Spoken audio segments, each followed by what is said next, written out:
Shevu b'vakusha. First and foremost, giving all honor to the Holy One of Israel, the God of our ancient forefathers, the God of Abraham, the God of Isaac, and the God of Jacob. We say that he is the great God, the mighty and the revered God, even the Most High God, and to him belongs the life of all worlds. Hallelujah. I definitely want to acknowledge all of our chiefs, all of the elders, all of our princes, all of our princesses, all of the matriarchs and patriarchs, and the entire congregation. I bid you in the tongue of our ancient forefathers when I say Shabbat Shalom, Shalom Aleichem. Hallelujah. This is a very, very powerful Torah portion to read, but there's a couple of things that I'd like to delineate to help with the reading. Often in context, when the Exodus narrative is presented in history, the scholarly consensus is that there is no record of an Exodus. And that, so to speak, is the scholarly consensus, right? A group of academic scholars, and they come together and they say, we have no evidence for this. And one of the things that I think is important to verifying, validating, and authenticating whether or not the Exodus narrative is in fact historical is to first discuss what types of evidences we should expect to find. So with that being said, I want to read from the screen. It says evidence types.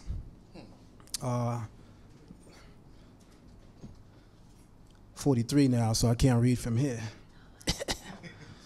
Let me pull it up on my phone. I tried it. It didn't work. Okay.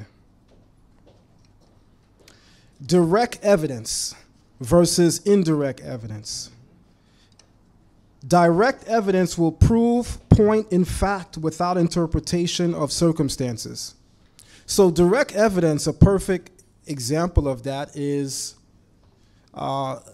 any piece of regalia, any artifact that requires, thank you so very much, that requires absolutely no interpretation, that will be called or considered direct evidence. Indirect evidence, sometimes or more popularly known as circumstantial evidence, this is the type of evidence that actually does require interpretation, right? It inquires or requires inferences, as it were. Why is this important that I begin here? It's important that we begin here because there is no direct evidence of an Exodus. And by direct evidence, I mean there are no artifacts that point towards an Exodus happening. But does that mean that an Exodus did not occur? More importantly, here's a question that we should be asking ourselves. What type of evidence should we expect to find in Egypt of an Exodus when Egyptians have a track record of destroying and removing all records of shame, embarrassment, or defeat? That's right. You never encounter, in other words, on the walls or papyri of ancient Egypt, where a king is saying, yeah, King David caught me and bust me upside my head, but then we came back and we got them. Right. So historians figured out over the years how to catch Egyptians when they're lying. Because, and this is the current consensus as per catching Egyptians, quote unquote, dead in their tracks lying. Whenever an Egyptian fight is fought away from Egypt, but you see them retreating closer to Egypt during the fight, scholars note that this is them losing. Because what happens is when you're winning the fight, you're actually proceeding in the direction of the person you're fighting. You're not retreating. So that's how they were able to catch them. But the fact remains they had to go over the river and through the woods just to fact check them. And I want to say something. I am a man. We are humans. And as such, we have to be transparent. We lie. I don't know a single man or woman that can tell me I have never lied or I don't lie. And I say don't meaning ongoing. People still lie, even the people that tell you they don't lie.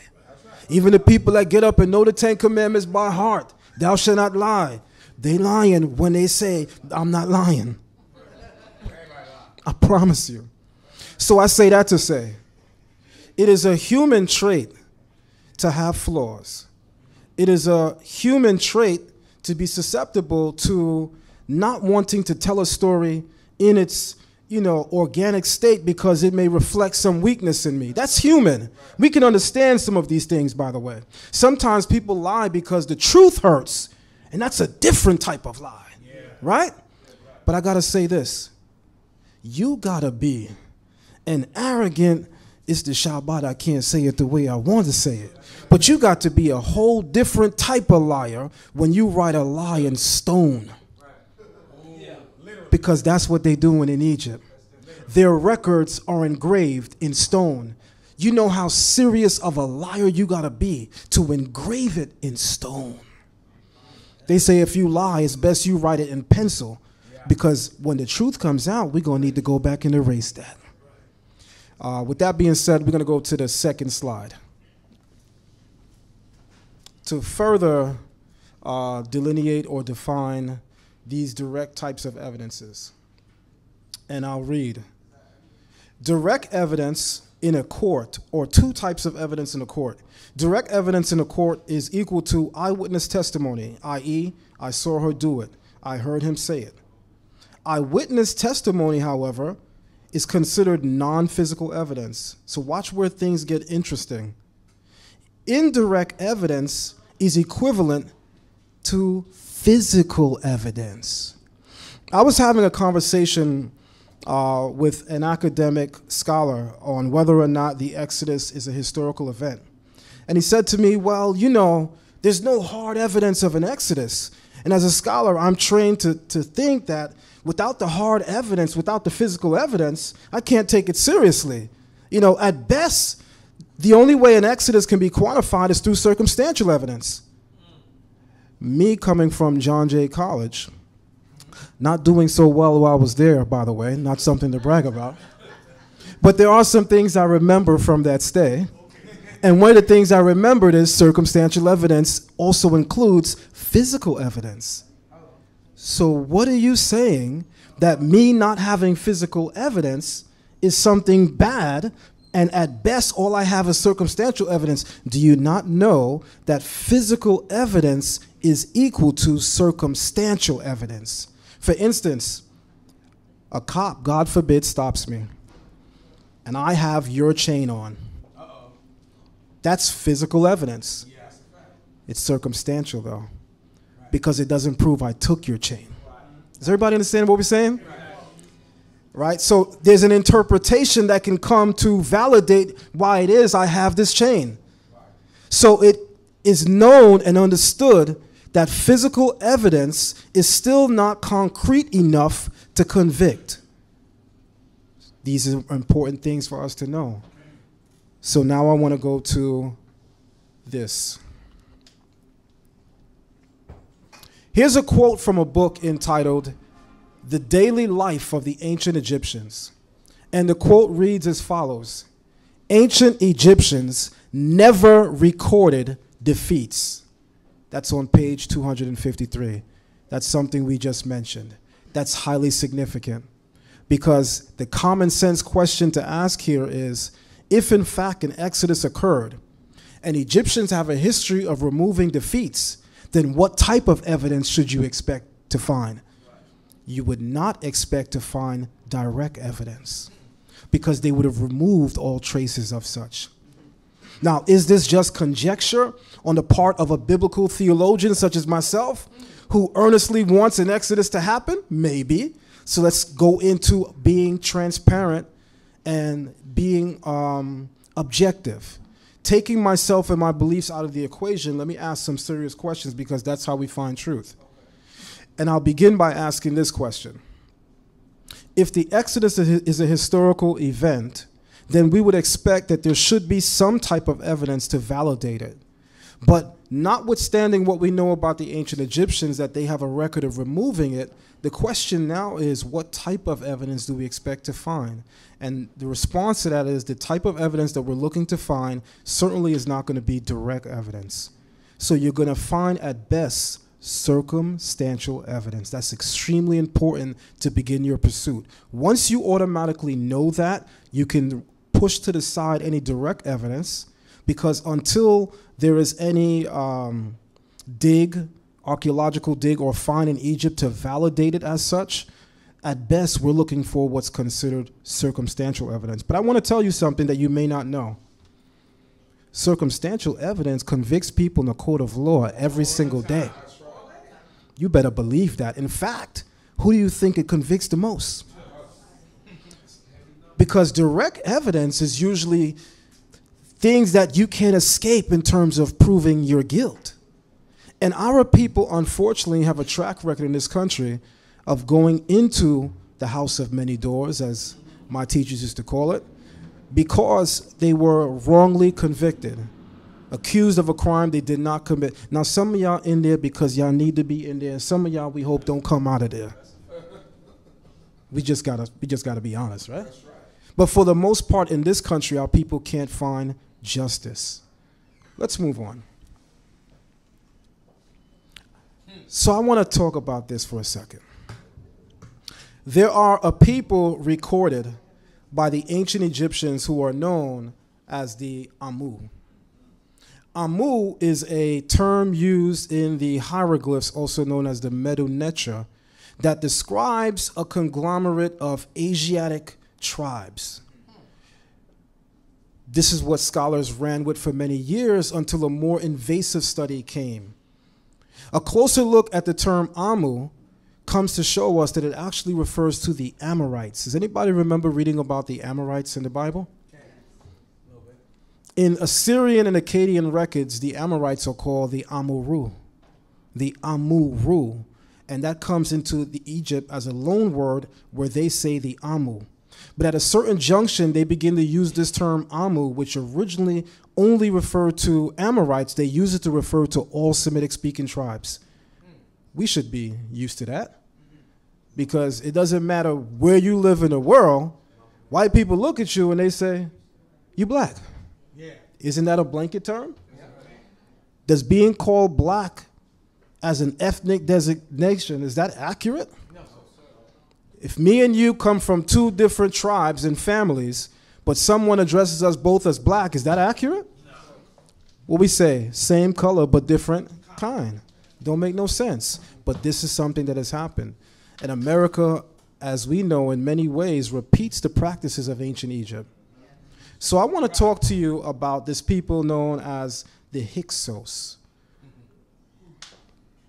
There's an invasion that occurs in the Middle Kingdom period of Egypt.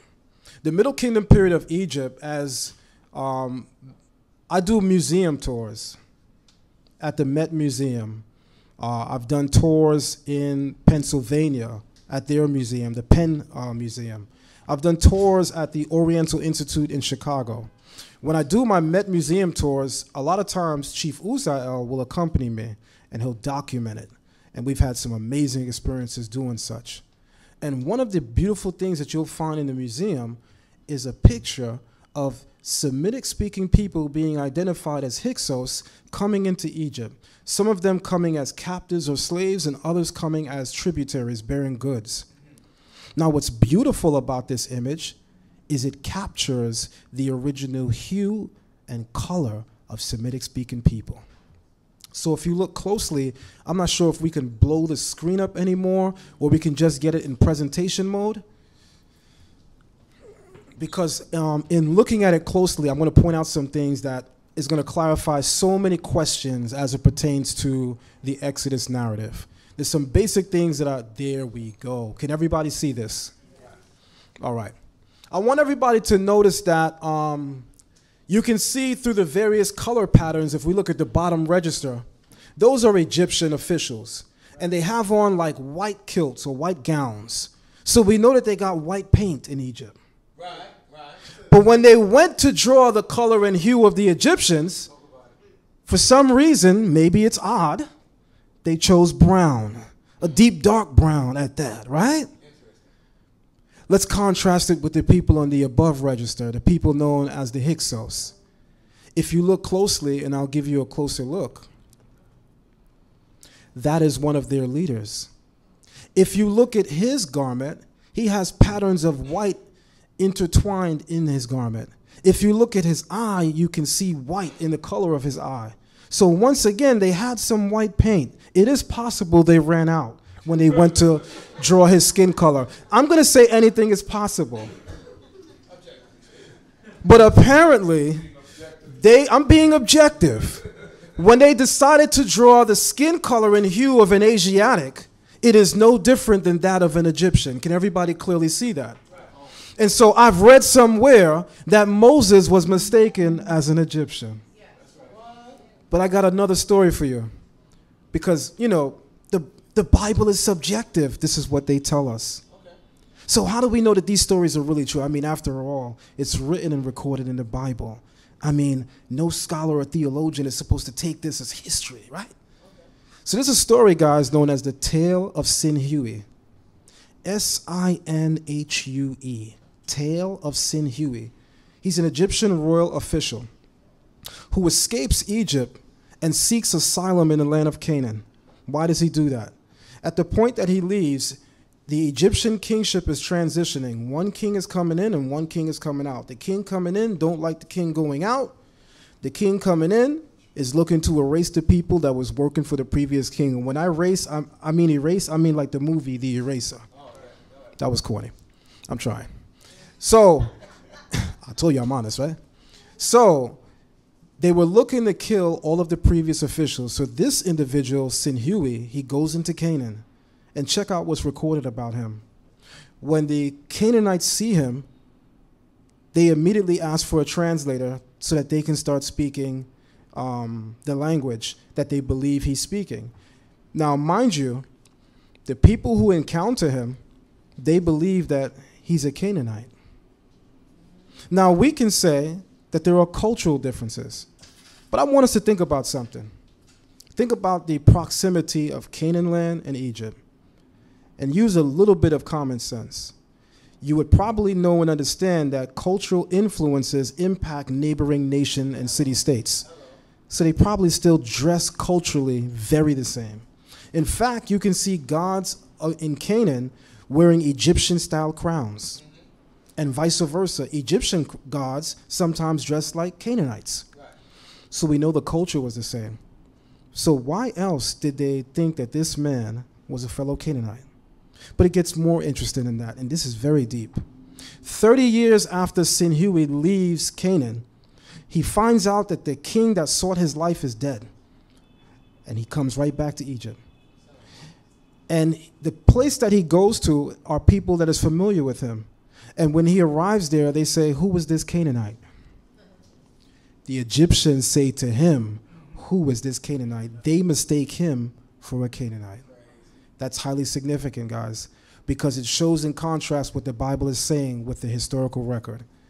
I do want to read that quote that I have on the screen, which says, that's Exodus 1, okay? It says, "These are the names," sorry, guys. Sorry, guys. There we go. "These are the names of the sons of Israel who came to Egypt with Jacob, each coming with his household."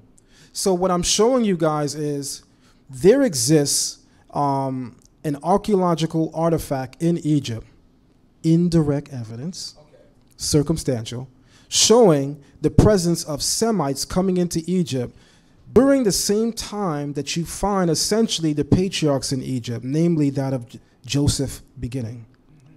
Let's go to the next slide really quick.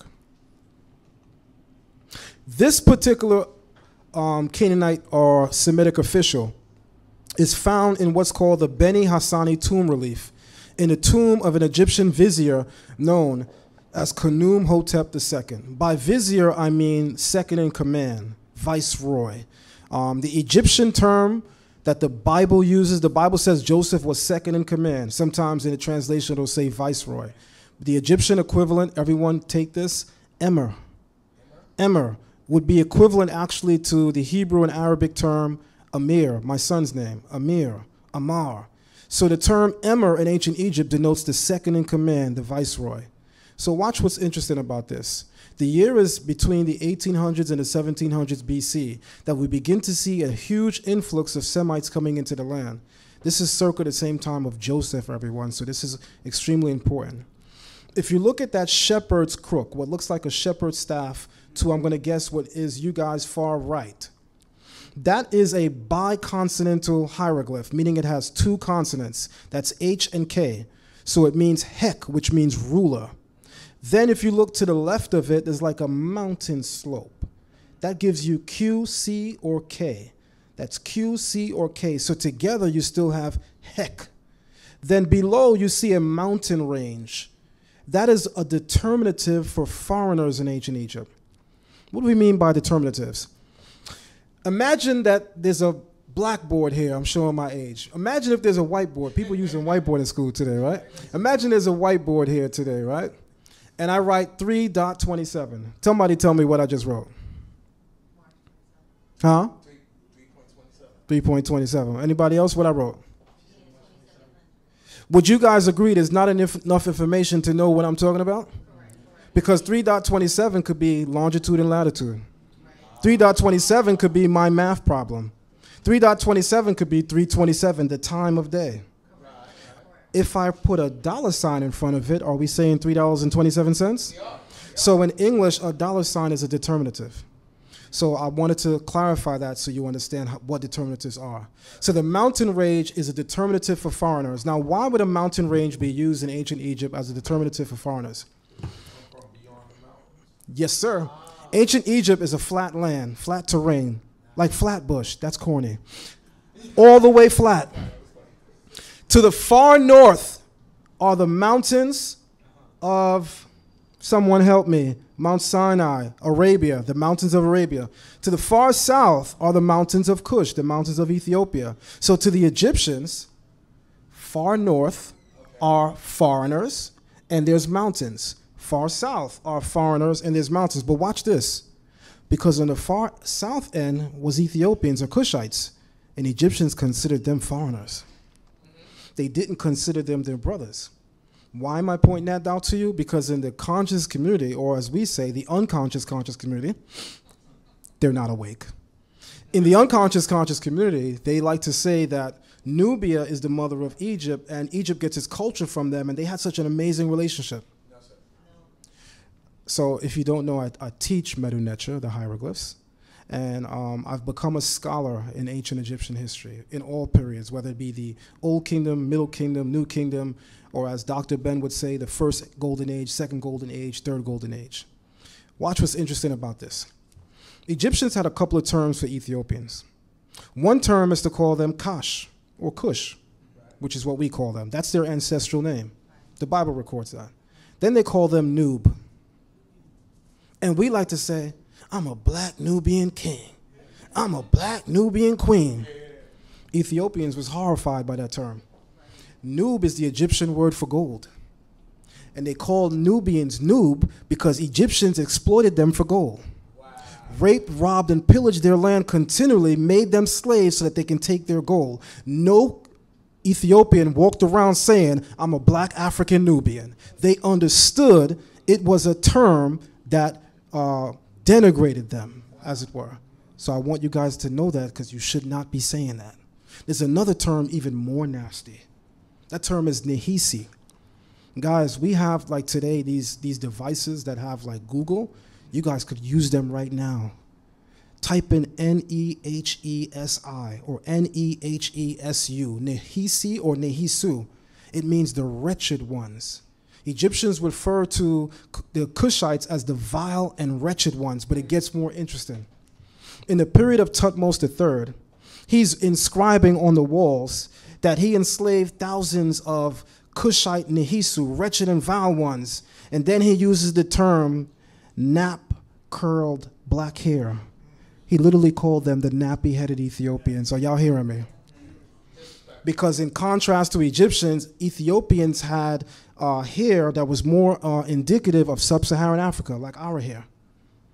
And whereas Egyptians were on the extreme north, their hair was more straight. Now, what's interesting about this, we like to think, and this might be our ignorance, that people whose hair is straight must have a European in them. I just got to break that spell for you. No, not true. Africa has the most diverse gene and DNA code in the entire world. You can find black Africans with no European blood in them, no European in their DNA, with blue eyes and blonde hair. Are y'all hearing me? We should all know this too, because most of us carry the rhetoric that all people come from us. So if all people come from us, shouldn't that mean that we have the ability to replicate all of these different types of looks? So North Africa, in terms of look, the people there, yes, they might have had dark complexion skin, but their hair was straight. Go to India. I believe I am purple black, and I love it. But you go to India, they purple black. They darker than me, but their hair straight.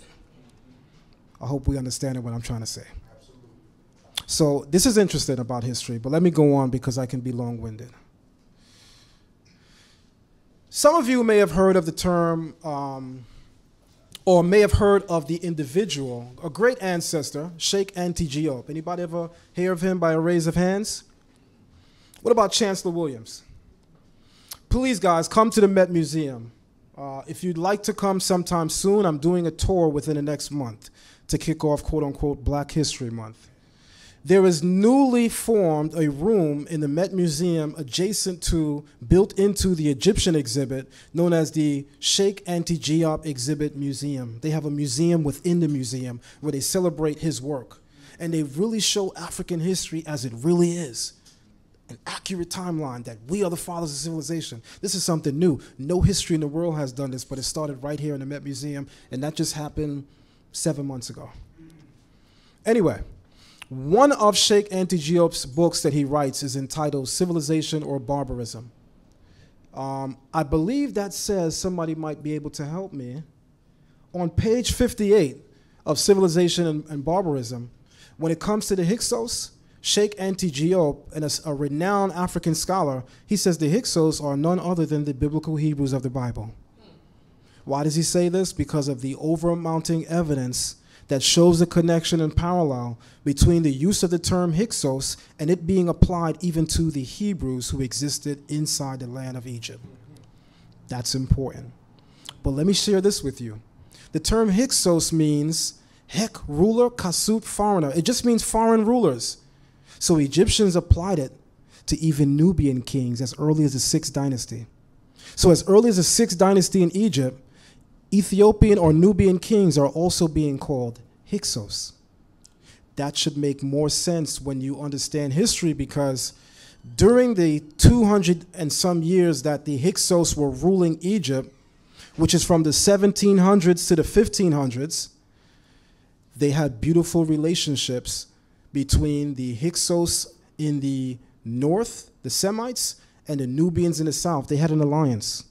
In fact, when the first pharaoh of the 18th dynasty, known as Amos, one of the reasons why he comes into power and is able to easily overtake them, the Hyksos in the north, is because he intercepts a letter that the Semites are sending to the Nubians for them to come together and destroy the remaining power structure of Egypt. That's interesting. In Destruction of Civilization, page 84 by Chancellor Williams, he also agrees that the Hyksos mentioned in Egypt are none other than the biblical Hebrews of the Bible. Let's continue. At the time of the Hyksos rule in Egypt, how many of you remember Exodus 1, chapter 1, where it says, "And there arose a new king over Egypt who knew not Joseph." Question. How is that even remotely possible with all the things Joseph did? If we're to take that he's historical, and surely we do, that someone would not know who he is. Let me show you why that's grossly inaccurate and give you context as to why the Bible says that. Imhotep builds the step pyramid in the year 2650 BC. That pyramid was commissioned by the then king Joseph. Imhotep was deified almost a full 1,000 years later in the New Kingdom period. Why is this significant? With all the extraordinary and amazing things that Imhotep does, almost a full 1,000 years later, he's being remembered and he's being even worshipped. So how y'all didn't remember Joseph, who was just 200 years prior? Somebody lying. So when the Bible says that they did not know Joseph, the term yada'ah or da'at can mean to respect or to acknowledge, meaning this regime had no respect for the prior regime, which was the Hyksos. The first king of the 18th dynasty is the one who was credited with driving out Asiatics.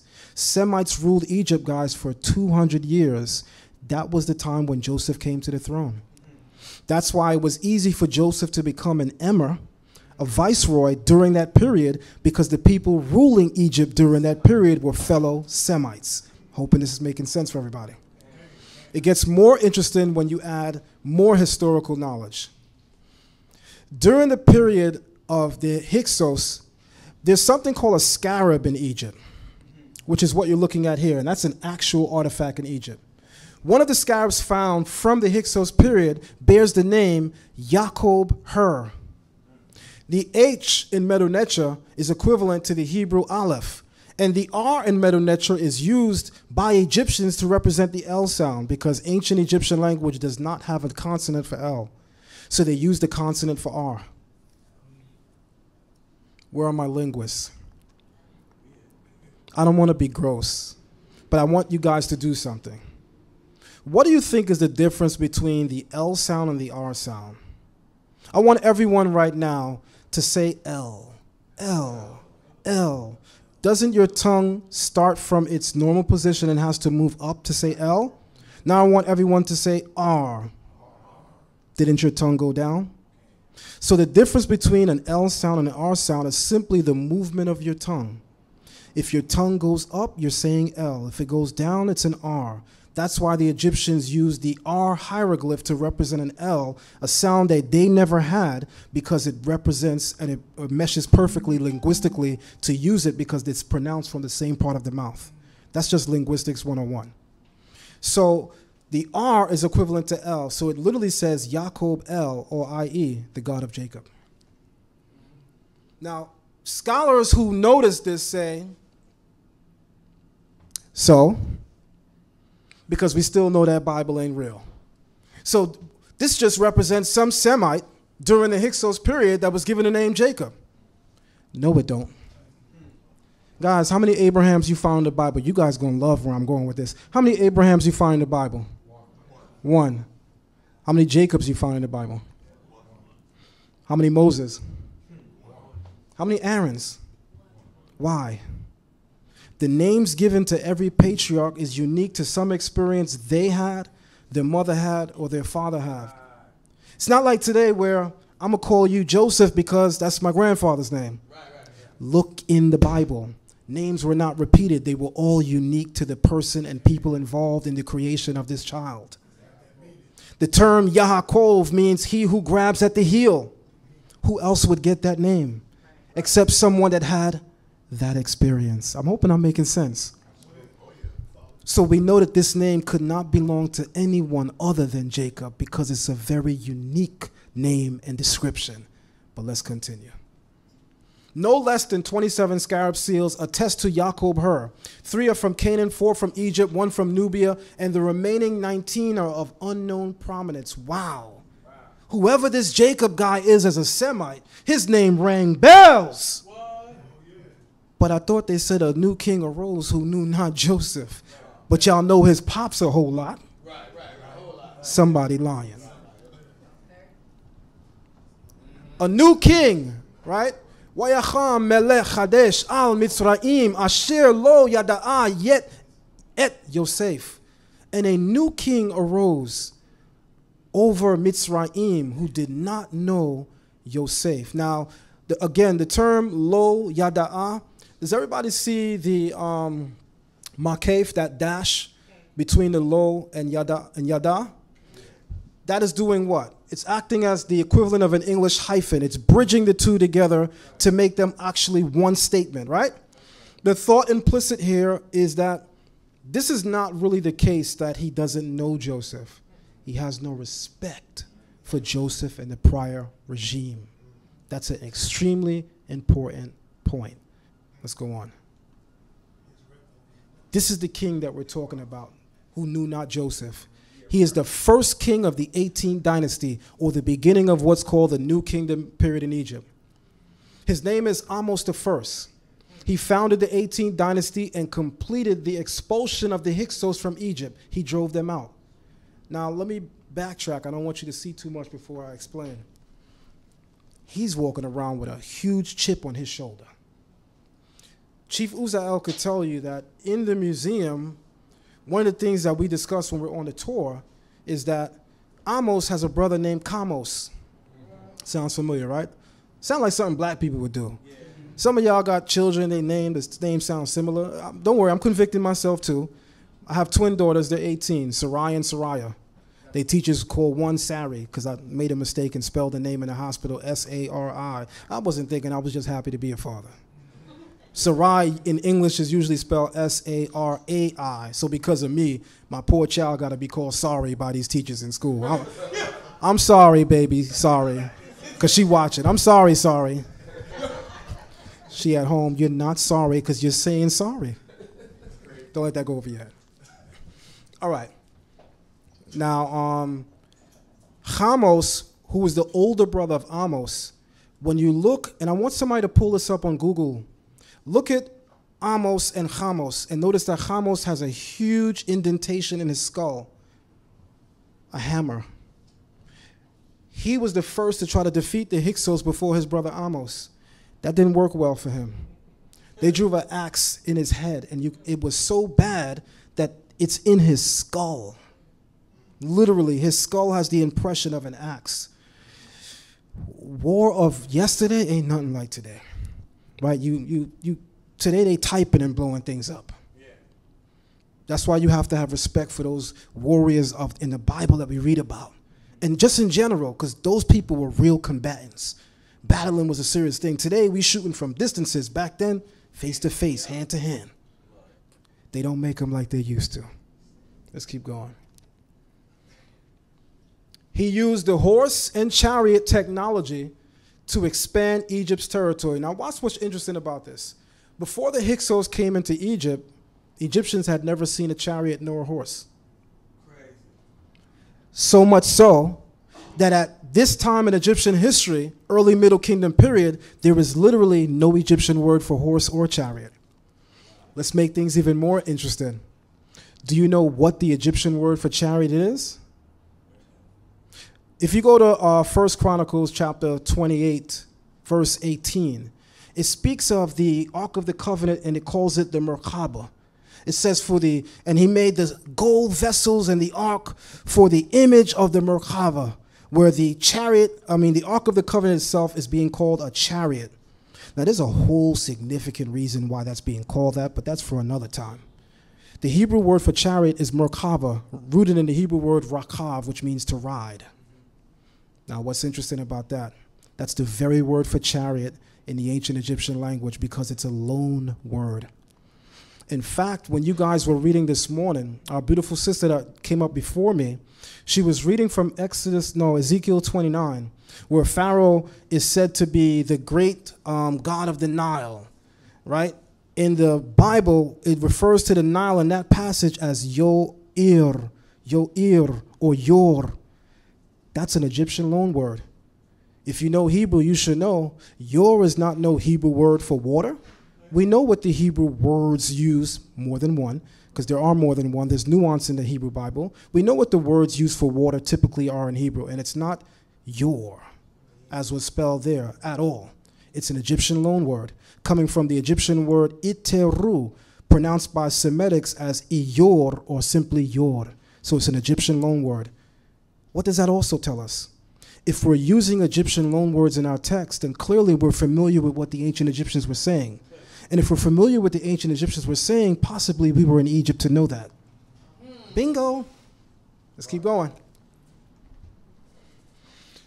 There's a scenery in one of the walls in Egypt showing Amos driving out the Hyksos.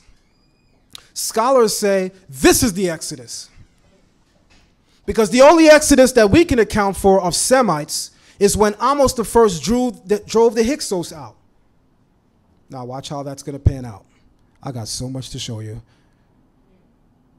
This next article that I'm going to read is deeply interesting. It might even be a little personal for me. How can we imagine the possibility of a Semitic viceroy, second in command, vizier, emir in Egypt? How can we say that that's even plausible, right? What Egyptian record would suggest such a thing? I'm hearing what you're saying. Joseph was second in command. He's a Semite, but I mean, we don't have no record in Egypt of a Semite being a vizier. Or do we? Let me tell you guys something. The Creator does things in ways that we can't even fathom. I don't know why I was used by the Creator to come out of our community and challenge the conscious community about the veracity of truth and history as it pertains to the Bible in ancient Egypt. I don't know why I was used. But I do know in the year 1994, when my eyes opened to this truth, while I was still at the tender age of 14, I'm now 43, the Creator gave me some type of inclination to open 1 Chronicles 5 and 15 and decide I was going to call myself Avdiel. Why would that be interesting for me literally 30 years later?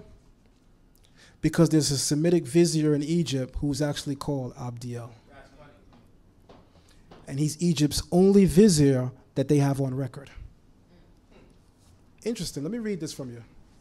In his article, Pharaoh's Man, Avdiel, the vizier with a Semitic name, published in August in 2018, issue of Biblical Archaeology Review, Alan Zevi explores this intriguing figure, the Egyptian vizier Avdiel, who lived in the 14th century BCE. That is literally 50 to 100 years shy of the Exodus narrative. The Exodus takes place, guys, in the year 1446 BC. All right, Chief Avdiel, you know a little bit, but how you know the exact date?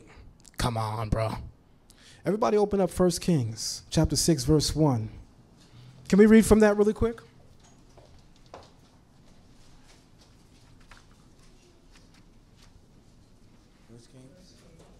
1 Kings chapter 6, verse 1. Chief.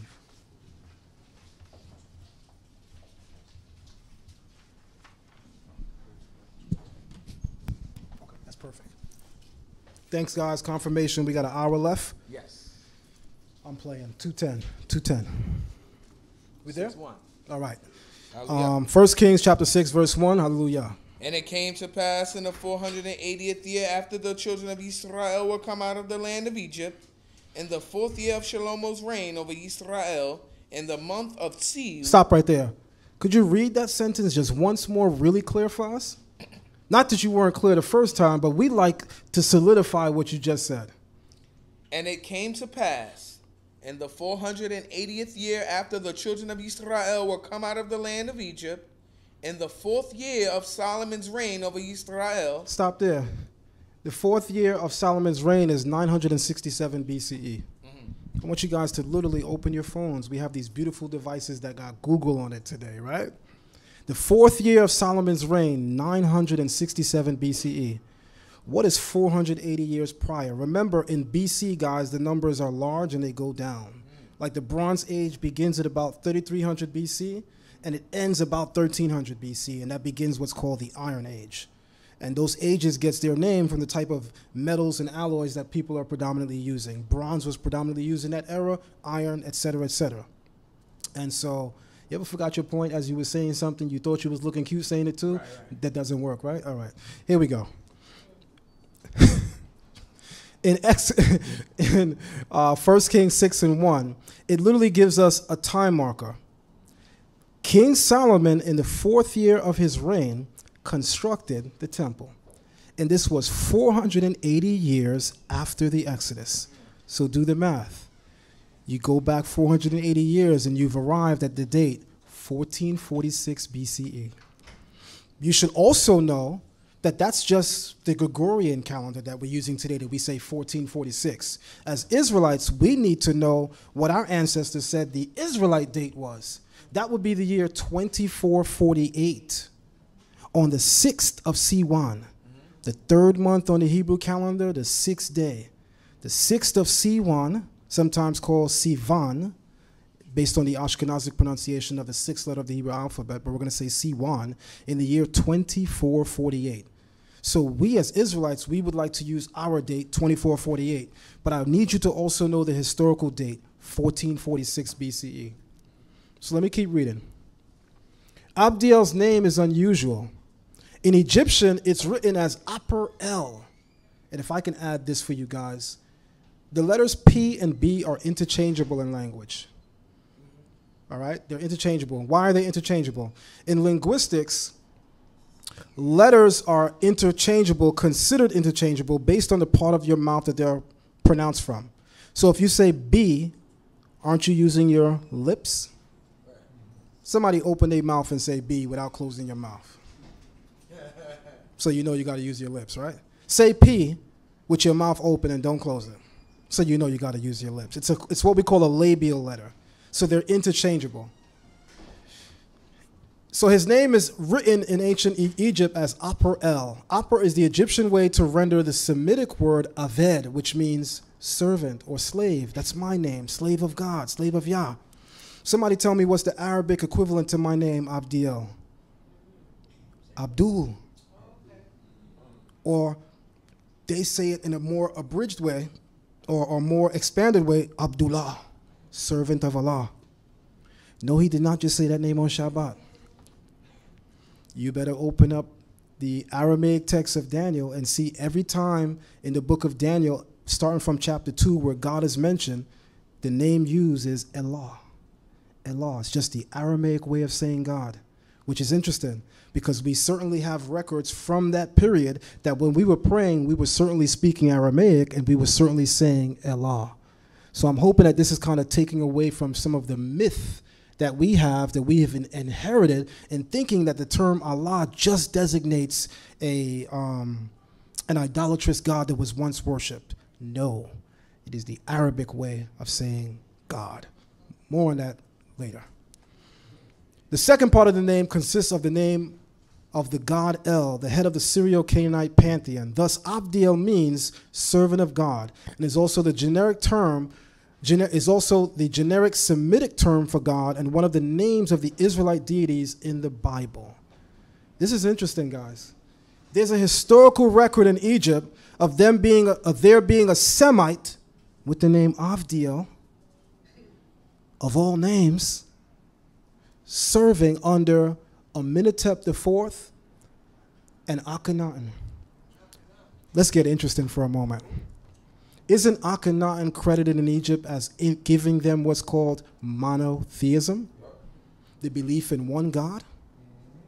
One of the titles that Avdiel holds in Egypt is to call him the Father of God.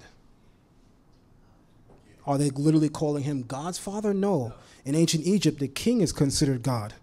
One of the titles of an Egyptian vizier is to call him the father of the king, but in Egyptian, they're going to say the father of God. Why are they calling him the father of God? Because he's supposed to be, quote unquote, the big homie.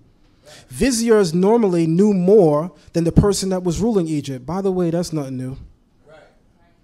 The people running the show usually don't know more than the people under them. That's just a fact of history. Fact. Right? Don't let me start nothing in nobody's home, though. You heard what he said, right?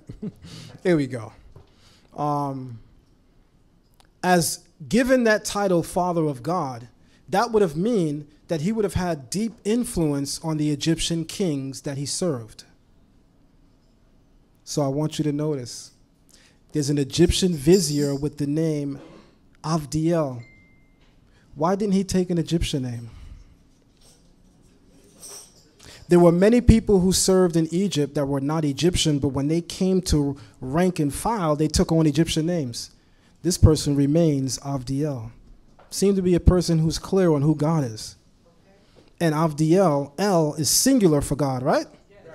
So he seems to know who the one God is. So wouldn't you find it interesting that the quote-unquote Pharaoh that gives Egypt this belief in one God comes literally 50 years after the Exodus?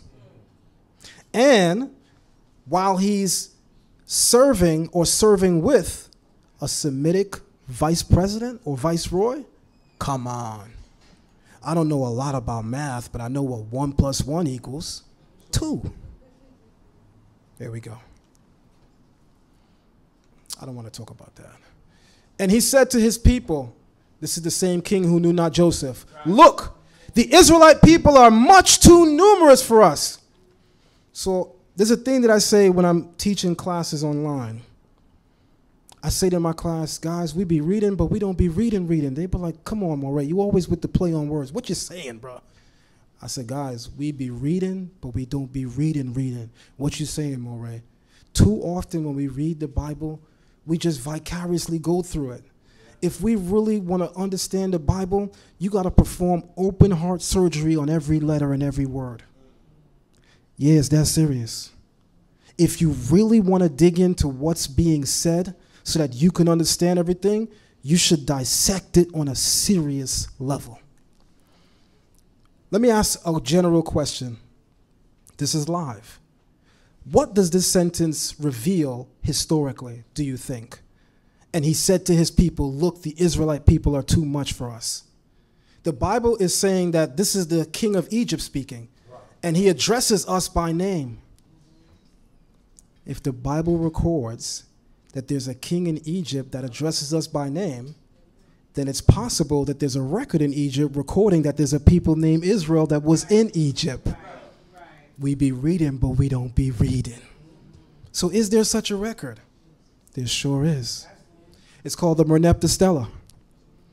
You can actually find this in the Egyptian exhibit. He's sitting on a throne, and there's Medu Neter written all over the throne. If you've ever been to the Met Museum, it's in the outer part of the Met Museum where there's that big lake or canal that's supposed to be a recreation of the Nile River, right adjacent to what's called the Roman Temple of Dendera, which was built in Nubia. I said a lot. Merneptah Stela dates to 1205 BC. This is approximately 200 years after the Exodus.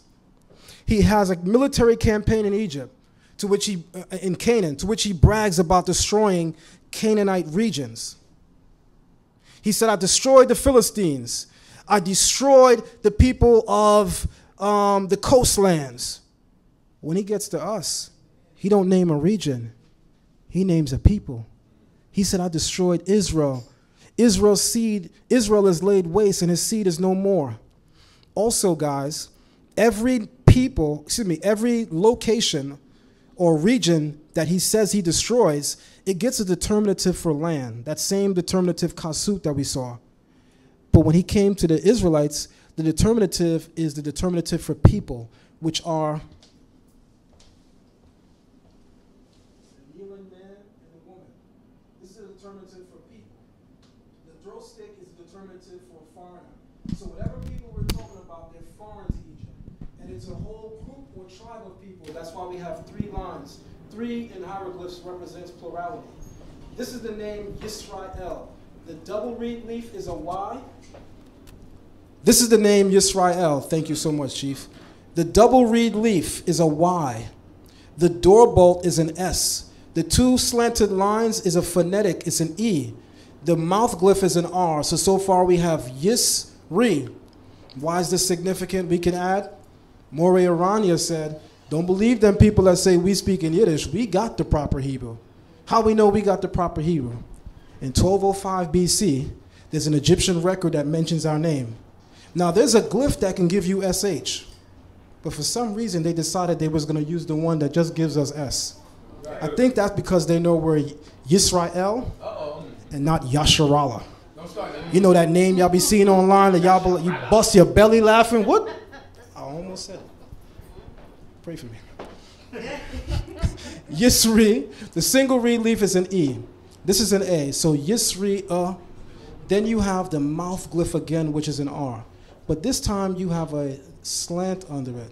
This slant in Medu Neter, or that line, when you see it under a letter, it is telling you to treat it as an ideograph, meaning to take it literally. So it can mean mouth.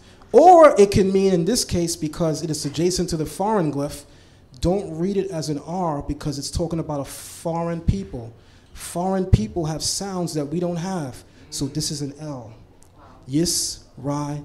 Hallelujah. Hallelujah. And so they name us. So time out now. We do got some evidence. All that we don't got no evidence for nothing is going to go out the window by the time we conclude. Okay. Certainly there's a people called Yisrael that the Egyptians are well acquainted with. And apparently they know more history than the modern scholars because they knew that at that time in history we hadn't fully settled. That's why they don't give us a land determinative, because we were still wandering. Remember during the period of Judges, everybody doing that which is right in their own eyes? We're under civil turmoil, political distress. The Creator had to anoint people from among us to raise us up, to save us, as it were. Right. It's at this time that Merneptah is gaining traction again. I want you guys to notice something. We assume that with the Exodus, God destroyed Egypt so that they would never retain the power that they once did. Where did you get that from?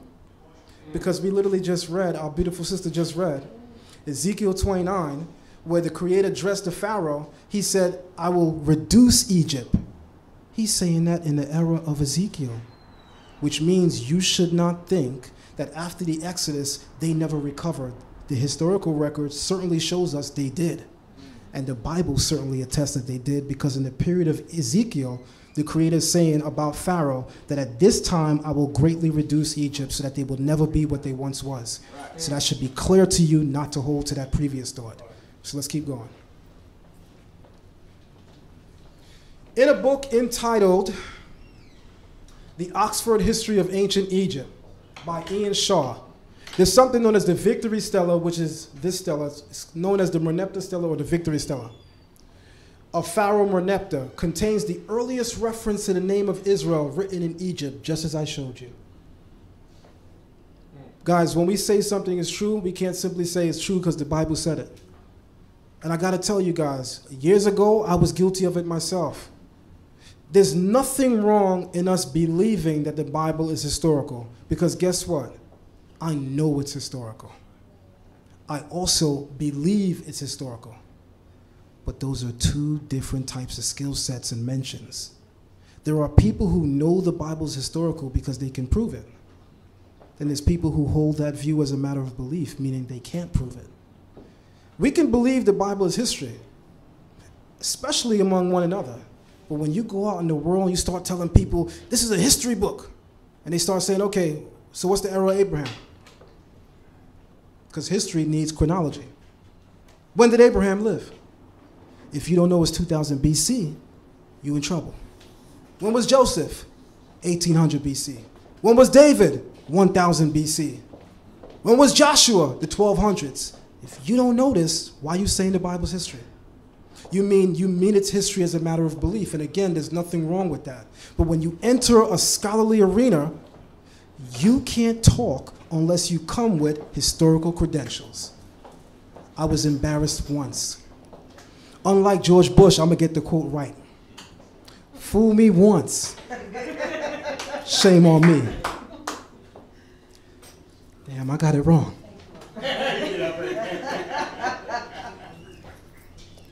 Pray for me. Fool me once, shame on you. Fool me twice, shame on me. This is the level we have to get to. This is the level we have to get to.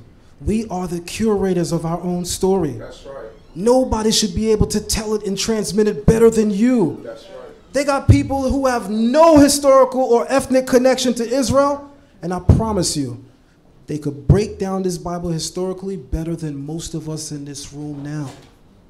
Don't let that happen. Don't let that happen. This is your story. Reclaim it in its full essence.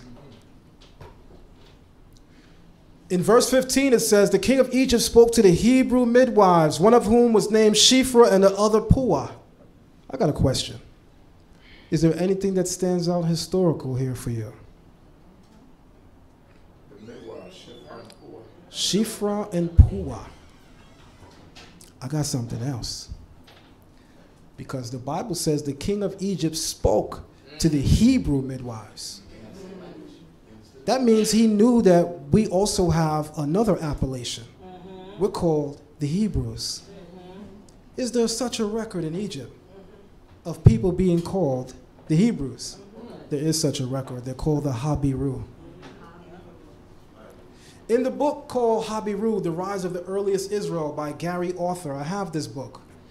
On page 33, the name Habiru is an early cognate of the word Hebrew. Abraham is called a Hebrew in Genesis 14 and 13. The biblical Hebrew word for Hebrew is avar, like the Egyptian term upper, avar. Remember, P and B are interchangeable. Literally meaning one who immigrates or one who passes through. And this is certainly how the ancients understand it. So in Mesopotamia, Semitic-speaking people referred to us as the Habiru. Egyptians called us the Apiru. Apiru. This is very common, guys. Go to China. Listen to the dialect. Everybody's not saying words exactly like you. I don't even have to go to China. I'm from the Caribbean. They're supposed to be speaking the same language we speak it. I'm coming at my people. But when you hear us, a lot of people be saying, that's not a language, bro. I'm playing. So we should understand, which is what I'm getting to, how in one region, one locale, you can have the same people, the same name, but it is quantified or referred to differently, right? Let's keep going. There's something called the Amarna letters or the Amarna tablets. This was constructed during the time period of Pharaoh Akhenaten. In the Amarna letters, to be a Habiru is synonymous with being a rebel against the Egyptian power in Palestine and Syria. We certainly was that. It is the Habiru who are the most frequently mentioned as supporters of the leaders of revolt, to whom they occasionally bind themselves by a solemn pact. In a letter written to Pharaoh Akhenaten, remember the monotheistic Pharaoh with the Semitic vizier Avdiel, Canaanites are saying, homeboy, they probably didn't say homeboy, homeboy, what you doing? This region belongs to you. The Habiru are coming and they are taking land, city, state, everything. Take the what and left the, pray for me. They taking everything. They even trying to take what? Jerusalem. I got a question for you. What other people in history at that time, going by the designation the Habiru, the Hebrew, are leaving Egypt, coming into Canaan and taking everything? We know who we talking about. Them Israelites. Hallelujah. I say that to say this. There was so much more that I could say, and I'm going to go to the full time. So let me do that. It says, Exodus 1 and 15. Then the king of Egypt spoke to the Hebrew midwives, one of whom the name of the one was Shiphrah and the name of the other Puah. And he said, when you do the duties of a midwife for the Hebrew women and see them on the birth stools, if it is a son, then you shall kill him. But if it is a daughter, then she shall live. Hallelujah. Give it up to our sisters. I literally mean that, guys. Give it up to our sisters. You know, there's a teaching in our oral tradition that doesn't suggest, but that literally says that one of the reasons why the redemption came in the era that it came, meaning the Exodus redemption, was on account and merit of the women. There's clues in the Bible that the women were acting at that time, by the way. Remember Miriam takes up her timbrel and leads the women in song? Remember she takes baby Moses down the Nile and makes sure nobody don't touch my brother? Remember that she's called a prophetess, the sister of Aharon? Why? Because Moses ain't her brother? When Exodus 15 says Miriam, the prophetess, sister of Aharon, it's because she was prophesying before Moses got here. That's why they simply call her the sister of Aharon. Somebody talk to me.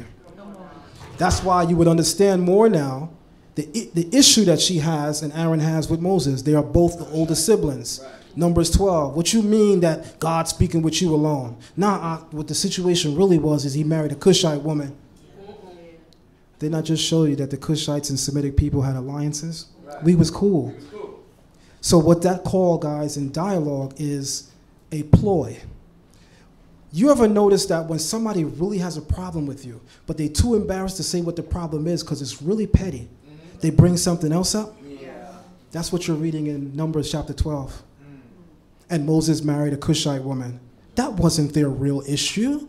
Their real issue is, what make you think that you a bigger prophet than us? We older than you, homeboy. That's the issue. But I want to know, I want to ask this question. The Bible doesn't give a lot of people names. It's an honor and a privilege to be mentioned by name in the Bible. In fact, Moses don't mention the name of no pharaohs, but other biblical writers do. Why is that? Where was Moses raised, everyone? Egypt. Egyptians have this mythology, this thing. To mention the name of my defeated enemy or my enemy in general is to give them life. We even say that today. Don't give her no life. Who's she? You emulate women too good. All right, I'm playing. Don't give her no life. Don't give that no light. I'm not even going to speak his name. We say that colloquially, Akshar, right now, today. Don't we? So in Egyptian ideology and mythology, to speak someone's name is to give them eternal life. By the way, ask yourself a question. By the way, this is a cultural trait that exists within our culture too. God says, I am the God of Abraham, Isaac, and Jacob forever. And every time you pray, you're going to pray mentioning their name. And don't you know in doing so, you are giving them life. So ask yourself a question. What am I doing currently that deserves anyone to come to mention my name? Well, see, Ak, everybody ain't flashy like you. I'm on the sides. I don't need my name mentioned. That's cool. But as for me and my household, we gonna create a name in Israel. Our ancestors made a thing about that, by the way. That's mentioned several times in the Bible. People envisaging to themselves that they're gonna make a name for themselves. That's how you, me, us, that's how we live forever. Because we don't literally live forever. Your flesh, you don't live forever. But when somebody speaks your name, you live forever. Moses being raised in Egypt never mentions the name of pharaohs. Why? Because of the disrespect that they gave to our people, the raping, the murdering, and the pillaging. They were our mortal enemies. Keeping with the same cultural motif, there's no reason for Moses to mention their name, as he grew up in a culture where mentioning the name of someone that you find loathsome is something that we don't do. That's why you never find anywhere in the Torah a pharaoh being named. But open up the book of Kings. You have Taharka. You have Pharaoh Shishak. You have Pharaoh Necho. Why are the other biblical writers mentioning them? They wasn't raised in Egypt like Moses. They don't have the cultural upbringing of Moses to where mentioning the name of your enemy is something that's low tov. But Moses did. I'm hoping I'm adding enough context and substance so we understand what's really going on. Sometimes people don't like when I say this, but I have to say it. So in our oral tradition, the name Shifra and Puah comes out to be some really special people. But first, let me show you something in the Egyptian record. Please, everyone, if you live in New York City, or if you're going to make a trip to New York City, please go to the Brooklyn Museum, because it's still on display. Brooklyn Papyrus, number 351446. 1446, the date of the Exodus. That's interesting. The name Shifra and Puah as a historical item is literally at the Brooklyn Museum. Guys, not a replication, not a facsimile painting, somebody making a perfect representation. The actual artifact is at the Brooklyn Museum right now. I've seen it. Go look at it. The same names mentioned in the Bible, it's on a Semitic slave list. And their names are mentioned. But in case that doesn't do it for you yet, let me show you what our oral tradition says about who Shifra and Puah is. And the king of Egypt told the Hebrew midwives, the name of the one was Shifra and the other Yocheved, and the name of the second Puah, she was Miriam. This is recorded in Targum Yerushalayim. Ah, come on, that's that Talmud. This is why I tell people, when we're ignorant of history, we'll be saying things that have no ground, no footing in history. Targum is an Aramaic word. It means translation. You actually find it in the book of Ezra as Me Targum, where the king is giving a translation. So if you didn't know, starting from chapter 2, roughly around verse 4 in the book of Daniel, the entire book of Daniel is written in Aramaic until you get to chapter 10 where it goes back into Hebrew. In chapter 2, verse 4 of Daniel, it says, and the king spoke in Aramaic. Right after the word Aramaic, the whole book is Aramaic until you get to chapter 10. Same thing with Ezra, same thing with Nehemiah. Most of those books are written in Aramaic because in that period our people were transitioning into speaking Aramaic. So watch what's interesting. Targum Yerushalayim is said to be the commentary of Ezra the scribe, Ezra HaKohen. Who's that? Isn't that the Ezra we read about in the book of Ezra? So when Ezra gave a commentary to Exodus 1:15, he connects Shifra and Puah with Yocheved, the mother of Moses, and Miriam, the daughter of Yocheved and the sister of Moses. Somebody talk to me. There's a record in Egypt, a Semitic slave list that names Shifra and Puah. And our tradition says those two women were the mother and sister of Moses. I hope y'all are really understanding how serious this is.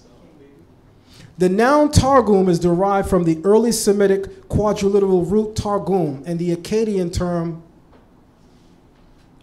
Targamanu, and refers to the translator or interpreter, or i.e. a translation. It occurs in the Hebrew Bible, as I mentioned, in the book of Ezra chapter 4, verse 7, where it says, and the writing of the letter was written in Aramaic, and interpreted into Aramaic. Look at the word for interpreted. Me Targum. So that's all Targum means, guys. Everything ain't a Jewish book. This Jewish, that Jewish, that Jewish. No. I told you. They took more than your name. They took a lot of things from us.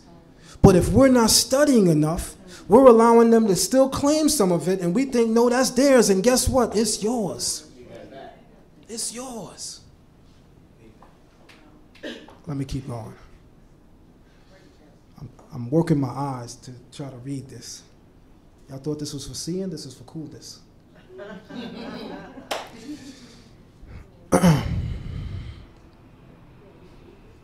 The term Targum also denotes the oral rendering of Bible lections in synagogues. While the translator of the Bible was simply called Hameh Turgem, he who translates. Other than the meaning translate, the verb Turgem also means to explain. So the word Targum refers to translation, argumentation, or explanation. So the Targum, quote unquote, of Ezra is not only a translation of the Bible into Aramaic, because all of the Targums include commentaries. Right. You know, in our modern Tanakh, the commentary is a footnote at the bottom of the page. That's not what Ezra and the scribes did. They built the commentary into the text. Right. So when you open up Targum Yerushalayim, Genesis chapter 1, it says, in the beginning God created the heavens and the earth. Ezra wrote, with wisdom God created the heavens and the earth. Why? He added to the law? He's interpreting the text. Because we do know that Proverbs says, with wisdom the heavens was established. Correct. The Targum builds commentary into the actual text. That's heavy. All right. Papyrus Harris. You can look me up because my record is expunged. Where's Chief Mecca? I'm playing. I'm going to tell you my name. My mama named me Alex Harris. In Papyrus Harris, there's an inscription. The hieratic text of the papyrus consists of a list of temple endowments and a brief summary of the entire reign, 1186 to 1155 BC, of Ramses III of the 20th dynasty of Egypt. Ramses III claims to have captured hundreds of thousands of foreign slaves, and look what he says, everyone.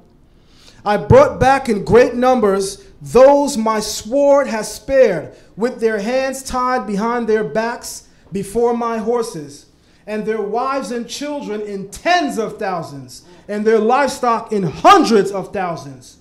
I imprisoned their leaders in fortresses bearing my name, and I added to them chief archers and tribal chiefs, branded and enslaved, tattooed with my name.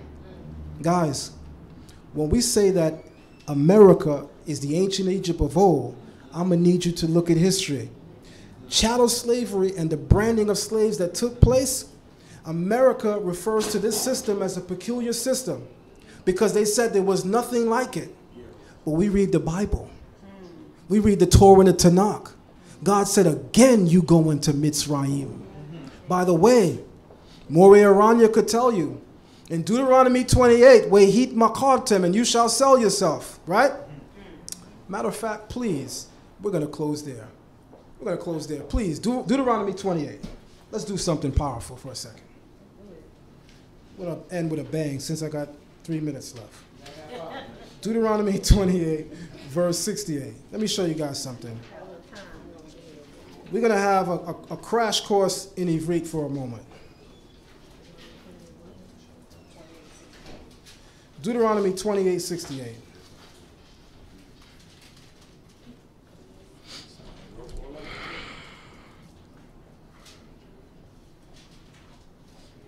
All right. All right.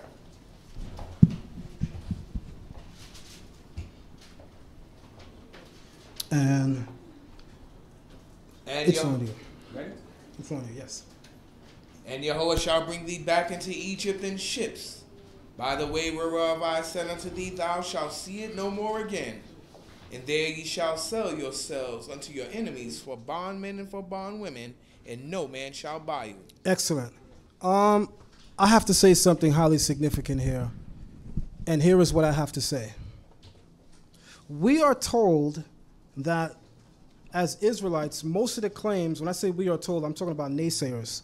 We're told that our claims are not really based in history or fact, meaning that we're emotional, we're upset of slavery, so, we identify with what we see in the Bible, and we're just reading into the Bible and injecting ourselves into the text. By the way, that's called interpolation, when you put yourself into it, inject your own opinion, right? Because, we went through a similar experience. So we believe we're the people of the book because of those experiences, but we're not really the people. I got something for you.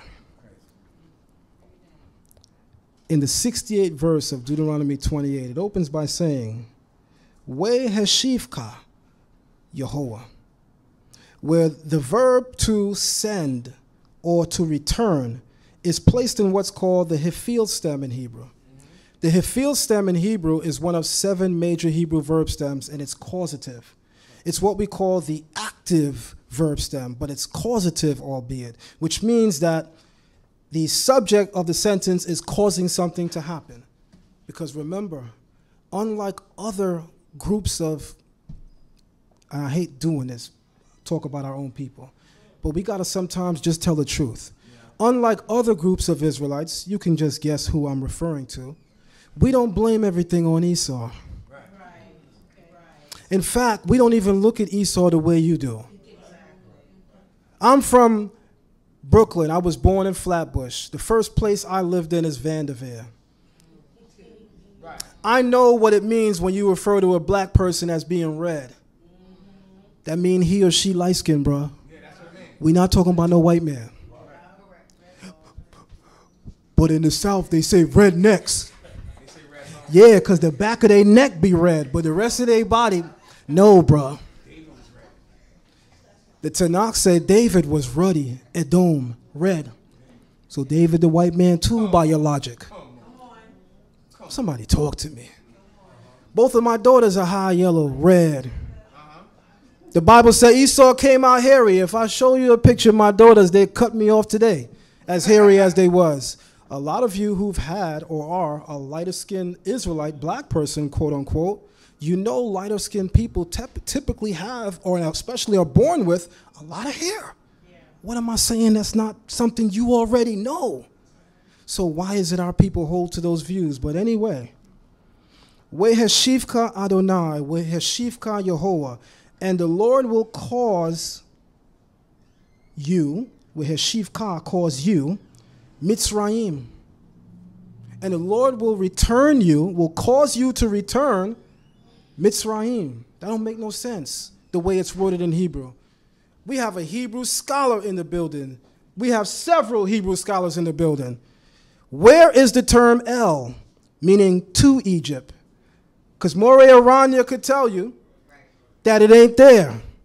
The text says, Weh Hashivka Yehovah Mitzrayim, which means in Hebrew, it literally says, and the Lord will return you Mitzrayim. Now, that's what's problematic, I guess, right? Unless you understand that the term Mitzrayim in the Bible is a euphemism for bondage. That's right. Clearly. The Lord will cause bondage to be returned to you. Somebody better talk to me. And the reason why it uses the term Mitzrayim for bondage, because we do have words for bondage in Hebrew. We don't have to use Mitzrayim. But the text uses Mitzrayim because the type of bondage that's coming to you is the same one you experienced, where you were branded, enslaved, and given an Egyptian name. Because that's what the Egyptian pharaohs was doing with their Semitic slaves. That's why Moses walking around here with the name Moses. We know in Hebrew, we don't say no Moses, Moshe. But you should know his name is an Egyptian name. We bring it into Hebrew in the text.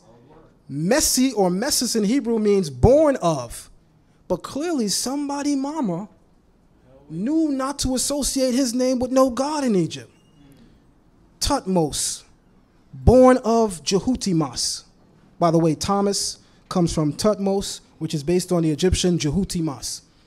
How they get Thomas and Tutmos from Jehutimas, I don't know. But that's where it comes from. Now, Ramesses, son of, born of Ra. And then here come the son of Levi, Kohat, Amram. Here come the son of Amram. He just messes. He just Moses. Somebody mama knew better than to give this boy a theophoric name. A theophoric name is a name that includes a deity, the name of a god.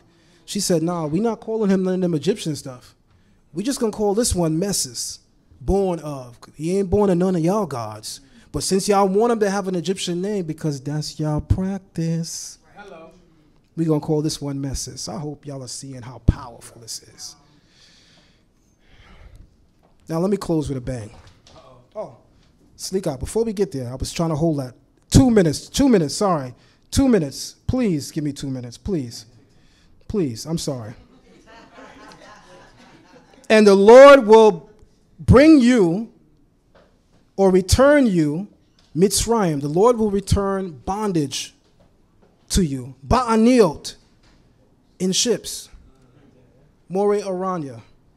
When you have a kamatz or patak nikud under the bait, is that simply in or with, or is that now in the or with the? It becomes a definite article with the vowel kamatz or patak. The text doesn't simply say be aniot with a shawah, because that would simply mean in ships or with ships. It says in the ships. Time out. The is a definite article, specificity. When I say the book, y'all got to know as Israelites, we're talking about the Bible. The ships. Because this is what they're going to tell y'all. How you know it's the transatlantic slave trade? I mean, the Romans sent y'all on ships way before. My Jewish father said so. We were enslaved in Egypt a long time ago, buddy. Good try, Jamik. I mean, Yakuziel. Good try. It's not you, buddy. People were placed on ships before you guys. Really. I agree to that. I know a little bit about history. But the text don't simply say in ships. It says in the ships. So whatever event it's referring to by way of ship, it's an event that eclipses any slavery by way of ship by far. What event do we know in world history where people been placed on ships that no other event by way of ship can eclipse other than the transatlantic slave trade? We know that ships of Rome did in fact take some Judeans in 70 AD. Guys, it did happen. People ain't lying when they said that. But the text don't simply say in ships. It says with the ships, because it's highlighting this event, letting you know nothing like this ever happened before. And if I take another minute, Chief Uzziah going to cut me off. So let me finish with the next slide, because I want to show you the name of one of the Exodus pharaohs. I tried it. Could I use yours? Okay. So this scenery is coming from what we call the tomb of CHOKMAH, who's an Egyptian vizier in the year 1446 BC. He's a vizier to an Egyptian king by the name of Jehutimas or Tutmos III. And in this inscription, they're commissioning that palaces be instructed, monuments be instructed, albeit with mud brick. There's even a reference to quotas, by the way. I have that in my PowerPoint. But how do we know what the king was? This symbol right here is Nisut Biti, which means king of Upper and Lower Egypt. You have the soup plant, the bread loaf, which is tea, that's Nisut, it means king. Then you have the bee or the wasp, and you have the tea, so this is Nisut Biti, king of Upper and Lower Egypt. But which king of Egypt? Men Keper Ra, which is the throne name of Tutmos III. So they're going to ask you guys, the Exodus happened, so who's the Pharaoh Exodus? Oh, you want to know? It's Tutmos III. I can show you. Giving all praise to the Holy One of Israel. Hallelujah.